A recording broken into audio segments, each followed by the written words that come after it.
Ford's new F-150 hits the street with a splash or a thud, the hidden killer of cars. And Toyota wages its green tech cred in a big gamble. It's time to check the tech. We see cars differently.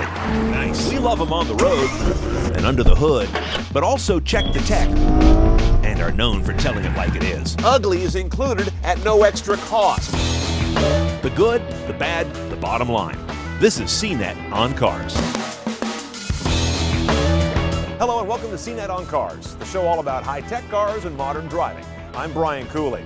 Well, I would say literally millions of words have been written about these guys, the new Ford F-150. Due to its radical new aluminum structure, its little bitty 2.7-liter engine that's available, and much better cabin tech. But it's time for the talk to stop. We got our chance to go not just on the road, but off the road in the 2015 F-150.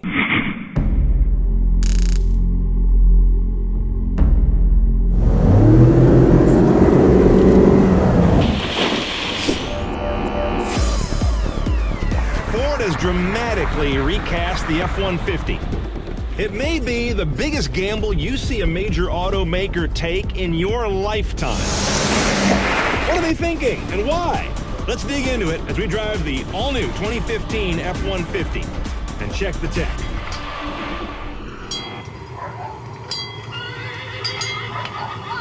There are two big stories going on in this vehicle that come into the category of lightness. It's an aluminum truck. By that they mean the outer shell, the body, the cab, the box. Then there's the frame, made of high-strength steel. This is a steel that they get from their suppliers that is particularly strong per weight. That means it can be pressed very thin in places, but it's not so much strength through bulk. Now, Ford's likely going to have a lot of company in the aluminum shed soon. In fact, word is the next Jeep Wrangler might make the switch as well. According to Ducker Worldwide Consultancy, by 2015, the average vehicle in the U.S. will have 394 pounds of aluminum. 10 years later, that'll get to almost 550 pounds. What used to be a rarity in big Jags and Audis is now looking like a fact of automotive life. They can do more work more efficiently.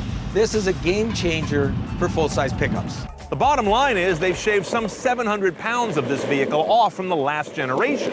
They've gone so far as to even redo the logo on the fender to express lightness by hollowing out the F. Now, adorning that body are some interesting details on the outside. First of all, they've got some optional LED headlights for the first time. LED taillights are also part of blind spot technology because the radar sensor is built into that red lens. Take a look at how they've sculpted out the door here. They say they brought down the belt line a little bit so you can get that truck pose even when the window's up. And then they really scoop it down here to give you more visibility down around the corners. Now, of course, I'm obsessed with the technology under the hood, and this is the story there. The 2.7-liter, little itty-bitty, sort of, EcoBoost V6. That's a really small engine for a full-size pickup. But what they're doing here is applying the turbocharged direct injection combo. They call it EcoBoost. The numbers are pretty impressive. 325 horsepower, 375 pound-feet of torque. Turbo engines tend to be torquey. Now, the MPG needs to be pretty good to make the 2.7 engine worth having in the line. It does 19 city, 26 highway in 4x2. That's better than a similarly laid out Ram, Tundra, or Silverado powered by gas. Now, the towing capacity when you have this engine is a little bit reduced. It's the lower end of their range at 8,500 pounds. Now, if you think a 2.7 motor is too modern for your full-size truck, hang on. Park Assist will be a Ford exclusive in this truck. Adaptive Cruise is also class exclusive. There's forward collision warning, brake assist available, blind spot, cross traffic, and lane keep assist also spoken here. 6-speed automatic is your only choice across the whole range. And of course, rear-wheel drive base, or you can buck up to all-wheel drive. Let's call that correctly, 4-wheel drive. Now, some more tech and engineering highlights are around the back end of the F-150. First of all, look at this piece of glass here on the rear. It's all one piece, and they just cut out the glass and reset it against a gasket, and they motorize it this way. It's not just slick looking, it also allows your heating coils to be more continuous across the piece and do a better job clearing your view. Now, coming around the rear, nothing too unusual about a rear camera on a truck, but this one's also hooked up to what they call a trailer hitch assistant. Gives you a special view on the main LCD in the cabin. Lines up a dotted line right to where you gotta go to hit the hitch. 2 hits on the bump right here on the key fob, and you can do this little trick. Brings down the tailgate with a nice soft release on a hydraulic damper. Now inside the F-150, my Ford Touch greets us. I'm not going to go into that. We've seen it on many Ford vehicles. It basically carries over here. But notice what is not touchscreen. Lots of clusters of related controls here that are big and tangible. Here are the knobs and the buttons for media. Below that, the very large knobs and buttons for climate, which Ford says they did intentionally after a lot of research where folks said, sometimes functions get scattered all over the cabin, and they hate that. Similarly, your light controls are all down here in a pod, a well next to your left knee. What you won't find here on the dash is a bunch of replication of what's on the center screen. They found that a lot of their F-150 buyers said, why do I need it in two places that are 12 inches apart? So over here, you've got a physical tach and speedo, and then you've got a bunch of virtual gauges for things like engine oil pressure and temperature and fuel level. And then below that is a big region that I would typically use for what they call My View.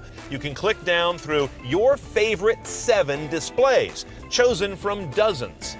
As I mentioned, all F-150s have a standard 6-speed automatic. There's no variation there on those vehicles. It's a pretty straightforward vertical gate that comes down into manual shift mode, which is handled by a rocker here on the side, no paddles, and obviously a 2 and a 1 position. Rear view camera hops up and looks pretty good. It's pretty sharp, and available on these vehicles is a surround view as well, using front, left, right, and rear cams. Now the cabin is 2 inches wider, and they took that space, and as opposed to giving it to you here, they gave it to you here. They put 2 more inches in the center console. That leaves you with a pretty big box here. You can put almost anything in, a laptop, a whole bunch of laptops. And Ford says they did something to control glare in this vehicle. They went through and they said, all right, what do you want to put in here, designers, in terms of shiny stuff? Then they ran that through some computer modeling, probably some light ray tracing, to say what's going to glare at the driver, and changed it. We tediously go through every surface and change the shape of it so you don't get those big spots of glare that are annoying as you drive. Now, it may seem crazy to be autocrossing a truck. With a lighter platform, nothing better than that for a car that handles well as is efficient. If you haven't driven a full-size F-150 lately, you're thinking it still drives like a truck. Well, no, it doesn't actually. It drives like a large car. Now, I got the 2.7 here, as you know, and I'm doing manual shifting in this case, but the power is really good and responsive. That's the thing you might not expect in a car like this. It's fairly nimble, and the engine is right there where I want it, which is what I really wanted to find out. Now, I'm out here on a nice kind of a simple 2-lane country road. Let's open her up and see how this 2.7 V6 does. This is a nice delivery of power. Driving this thing around right now as just an everyday vehicle, this is a very substantial engine. It's got a nice note to it, too. Do you hear that? Kind of gets down there and snarls. Cars don't catch fire on their own very often, but those that do have fire-related defects tend to have higher insurance claims even after a recall has been issued. In a moment, why?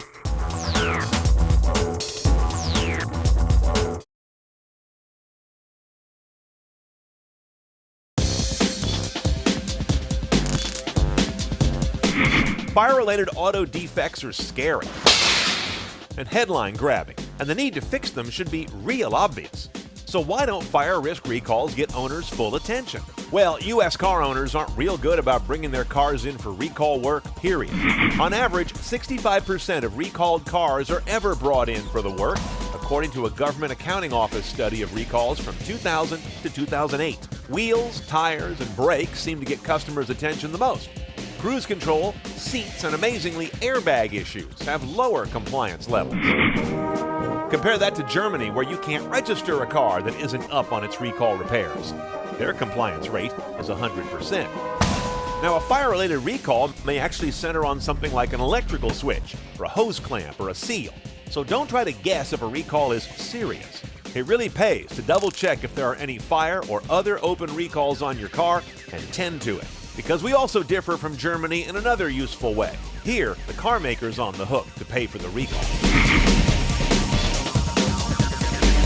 Welcome back to CNET on Cars. I'm Brian Cooley. You're about to see a little theme bubbling up in our show right now, that of major car makers putting the crown jewels on the line. Now, we saw a bit of that with Ford, taking their backbone vehicle, the F-150, and rather dramatically reinventing it. Here at Toyota, it's a little different. They're putting their reputation for green, visionary technology on the line as they try to come up with what's next after Prius.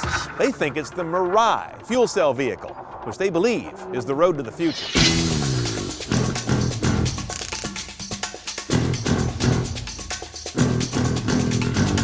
If you're Toyota, your Prius is both a huge triumph and kind of a nightmare. That set the bar really high. After you did that and kind of changed the auto industry, what do you do next? They think it's this. This is called the Mirai, Japanese for future, they tell me. It is a production hydrogen fuel cell vehicle at a time when most people think hydrogen fuel cell is either yesterday's failed experiment or distant tomorrow's technological wish. The Mirai is fascinating because it's a big bet being made by the company with the most to lose in terms of its cred as a powertrain visionary. Let's tour the guts of a Mirai. Now, in the back, you've got not one, but two hydrogen tanks. One kind of here around the axle line and one under the rear seat. Those are filled at 10,000 psi with hydrogen gas that gets down to a liquefied level. But it's only about 5 kilograms total weight of hydrogen. You don't put a lot in here. Notice it's got a battery. Now, this is a hybrid, but it's an electric hybrid. Sometimes the car will take this hydrogen and run it through this fuel cell stack right here and use that directly to power the electric motor. But other times, or at the same time, it will also create energy in the fuel cell stack and send some into the battery for storage while also driving the vehicle. That's why it's a hybrid of two kinds of electricity. The idea is to be able to have a nice buffer and not create it all on demand. And then, of course, you've got an electric motor with a power control unit that is relatively like other electric vehicles. The really interesting stuff is from midships on back. The simple version of a fuel cell is that it takes in hydrogen, crosses plates, and as that happens, the hydrogen's electrons are coaxed off in different directions, which is where the electronic flow is generated that creates current. At the final stage, hydrogen combines with available oxygen to form H2O in the form of water vapor. Enough water vapor is produced that the Mirai has an H2O dump button that empties out its bladder, if you will, so you can leave all that outside instead of it puddling on your garage floor. Notice you can also use this vehicle to power other things like your home in an emergency. It's a weird little side angle to this vehicle, but there's a great big high current port in the trunk. So if you were to have a power outage at your home, they will have accessories that will let you break that out into household current, 120 AC. 300 miles of range on a fill, 3 to 5 minutes to fill up the tanks, and no plugging in whatsoever. Now in the market, the key to the Mirai is actually not so much the Mirai as it is Toyota's ability to sell a vision, and that turns on making hydrogen available. But, they say, less available than you might think. If every vehicle in the state of California ran on hydrogen, we could meet refueling logistics with only 15% of the nearly 10,000 gas stations that are currently operating in the state, based on the assumption that owners would want to reach a refueling station within 6 minutes of their home or work.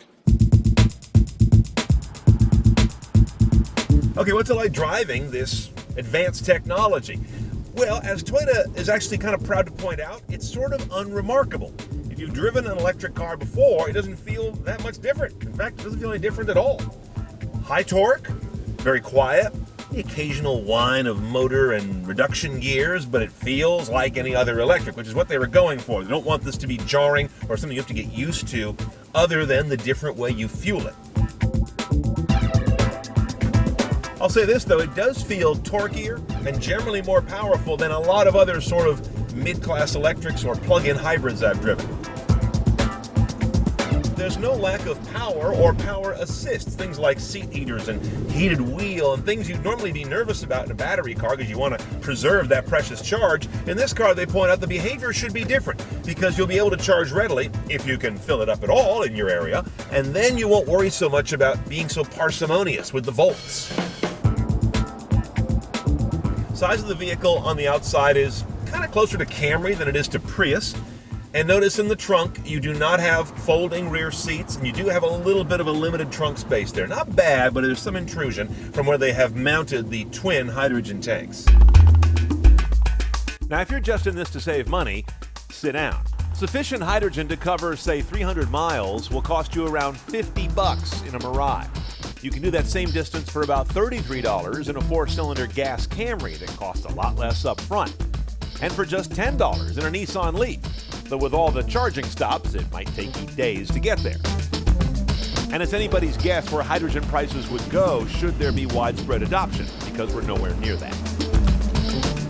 Now, saying Toyota wants this to be the next, if bigger, Prius is an apt statement. But the Prius required no changes in infrastructure. The world was already set up for it, if you will. The Mirai arrives on a very different stage.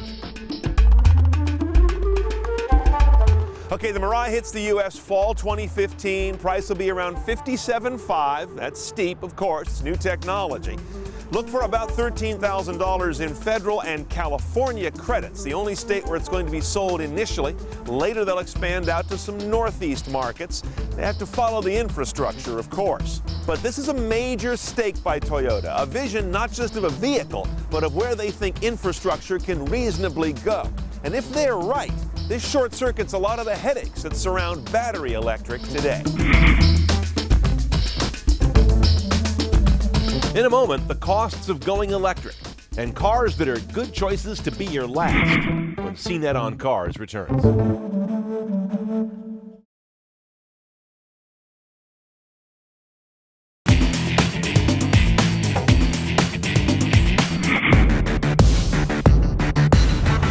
I'm in a DeLorean and the doors open upwards and it's made of stainless steel and it's one of the coolest cars on the face of the planet and it will forever be one. The brakes are terrible. So we're doing 40 miles an hour on the brakes. Come on, come on, come on, and stop. Find more from the XCar team of CNET UK at cnet.com/XCar. Welcome back to CNET on Cars. I'm Brian Cooley. Time for some of your email. This one comes in this week from Eric L., who's asking about EV maintenance. He says, I would like to see some discussion about the tech of car repair. He writes, it occurs to me that the ownership costs of some of these electric cars, like a Tesla, may be considerably lower than that of a conventional car. And when you bring an electric car to the shop, what do they look at? Well, Eric, I can generalize here. Every EV is going to be a little different, but first of all, certain things go away. EVs don't have oil, filters, or oil changes. No air filters, no transmission fluid changes or transmission filters to deal with. No belts to wear out, no spark plug wires to get aged and need replacement. A lot of things go away. Now, to be fair, combustion engine cars have made amazing strides lately in reducing the frequency of servicing those things as well. So it's not quite as stark as you might think. Electric motors that are the core of an EV, they have a reputation just generally in industry as being incredibly tough and long-lasting.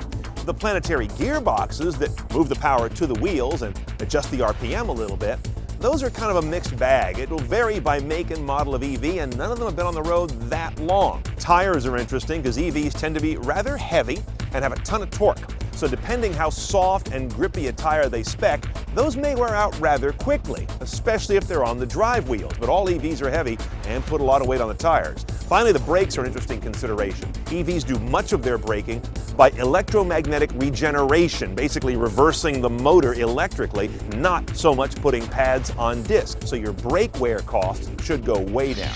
Now, in this show, we took a look at two cars that are turning the page on new chapters in their manufacturer's history, that F-150 and the Toyota Mirai. But a lot of you have asked about cars that are kind of durable evergreens, cars that go incredible amounts of miles and never seem to die. They're really durable ones. So we've got a great top 5 list for you. The top 5 cars that are on the road with incredibly high mileage. With the average age of cars on U.S. roads these days at a record 11.4 years and climbing to nearly 12 years old by 2019, we clearly no longer have a problem with old cars. Here are the cars you want to be in 12 years after the purchase. Cars that seemingly run forever, according to data from R.L. Polk, which is the Bible of this sort of thing. By the way, these are cars. I'm taking out trucks and big SUVs. They tend to run forever anyway, and that's a separate video. Number 5, the Nissan Maxima. The Max can trace its roots back to the mid-70s when its father, the Datsun 810, rather gaudily roamed our streets. By the time it got the oddly Roman Maxima name in 1980, it was one of the first Nissans to use any American parts, namely from General Motors. Number 4 is the Honda Odyssey. This is quite an achievement because the Odyssey only dates back to 1994, but that Honda reliability has made up for lost time in the market. This is where fold flat rear seats were invented, by the way.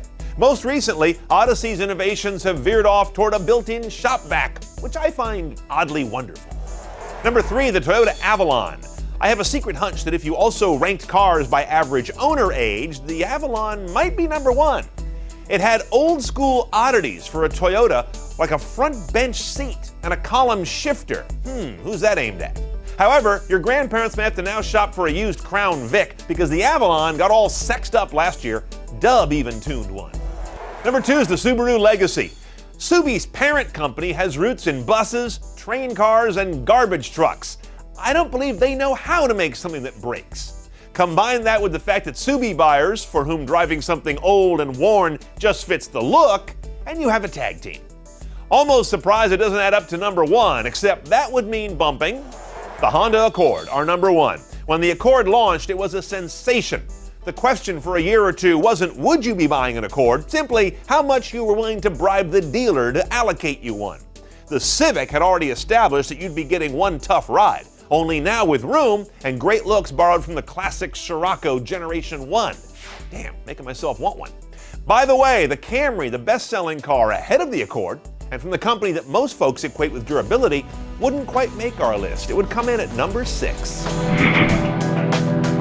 Thanks for watching. Really glad you were here for this episode. And don't forget, you can find us where you are. Go subscribe to our channel on YouTube, or head over to Roku and just search CNET on Cars across services, or go to cnet.com/apps to find us on your device. I'll see you next time we check the tech.